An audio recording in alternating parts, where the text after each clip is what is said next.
हरिः ओम् श्रीगुरुभ्यो नमः. These slokas are recorded by separating the stanza word by word for easy learning. Please share your feedback in the comment. Kindly subscribe and share to others. Om Namo Bhagavate Vasudevaya. Om Namo Narayanaya. Sloka 10. O Lord of Guruvayur, I worship you, who eagerly desires to lovingly embrace the beautiful Radha. I pray to you to remove all my ailments. ஸ்லோகம் 10. ஓ குருவாயூரப்பா, அழகிய ராதையை கருணையுடன் அரவணைக்க ஆவலாக இருக்கும் உன்னை நான் வழிபடுகிறேன். எனது அனைத்து நோய்களையும் നീക്കുവാயாக என்று പ്രാർത്ഥിக்கிறேൻ. 10.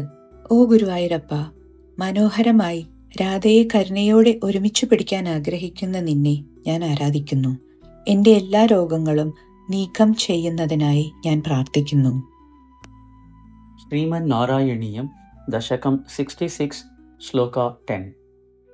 ರಾಧಾ ತುಂಗ ಪಯೋಧರ ರಾಧಾ ತುಂಗ ಪಯೋಧರ ರಾಧಾ ತುಂಗ ಪಯೋಧರ ಸಾಧು ಪರೀರಂಭ ಲೋಲುಪ ಆತ್ಮಾನಂ ಸಾಧು ಪರೀರಂಭ ಲೋಲುಪ ಆತ್ಮಾನಂ ಸಾಧು ಪರೀರಂಭ ಲೋಲುಪಾತ್ಮಾನಂ ಸಾಧು ಪರೀರಂಭ ಲೋಲುಪಾತ್ಮಾನಂ ಸಾಧು ಪರೀರಂಭ ಲೋಲುಪಾತ್ಮಾನಂ ರಾಧಾ ತುಂಗ ಪಯೋಧರ ಸಾಧು ಪರೀರಂಭ ಲೋಲುಪಾತ್ಮಾನಂ ರಾಧಾ ತುಂಗ ಪಯೋಧರ ಸಾಧು ಪರೀರಂಭ ಲೋಲುಪಾತ್ಮಾನಂ ರಾಧಾ ತುಂಗ ಪಯೋಧರ ಸಾಧು ಪರೀರಂಭ ಲೋಲುಪಾತ್ಮಾನಂ ಆರಾಧಯೇ ಭವಂತಂ ಆರಾಧಯೇ ಭವಂತಂ ಆರಾಧಯೇ ಭವಂತಂ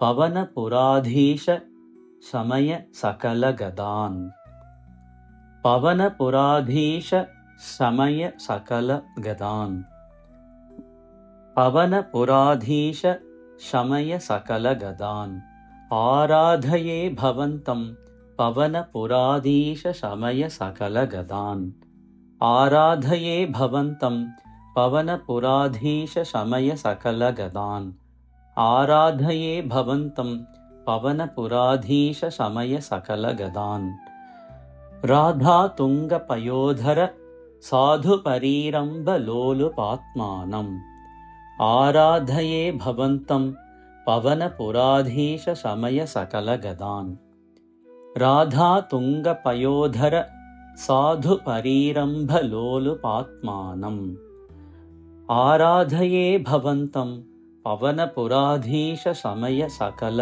ಗದಾನ್ ರಾಧಾ ತುಂಗ ಪಯೋಧರ ಸಾಧು ಪರೀರಂಭ ಲೋಲುಪಾತ್ಮಾನಂ ಆರಾಧಯೇ ಭವಂತಂ ಪವನಪುರಾಧೀಶ ಸಮಯ ಸಕಲ ಗದಾನ್ ರಾಧಾ ತುಂಗ ಪಯೋಧರ ಸಾಧು ಪರೀರಂಭ ಲೋಲುಪಾತ್ಮಾನಂ ಆರಾಧಯೇ ಭವಂತಂ ಪವನಪುರಾಧೀಶ ಸಮಯ ಸಕಲ ಗದಾನ್ ರಾಧಾ ತುಂಗ ಪಯೋಧರ ಸಾಧು ಪರೀರಂಭ ಲೋಲುಪಾತ್ಮಾನಂ ಆರಾಧಯೇ ಭವಂತಂ ಪವನಪುರಾಧೀಶ ಸಮಯ ಸಕಲ ಗದಾನ್ ರಾಧಾ ತುಂಗ ಪಯೋಧರ ಸಾಧು ಪರೀರಂಭ ಲೋಲುಪಾತ್ಮಾನಂ ಆರಾಧಯೇ ಭವಂತಂ ಪವನಪುರಾಧೀಶ ಸಮಯ ಸಕಲ ಗದಾನ್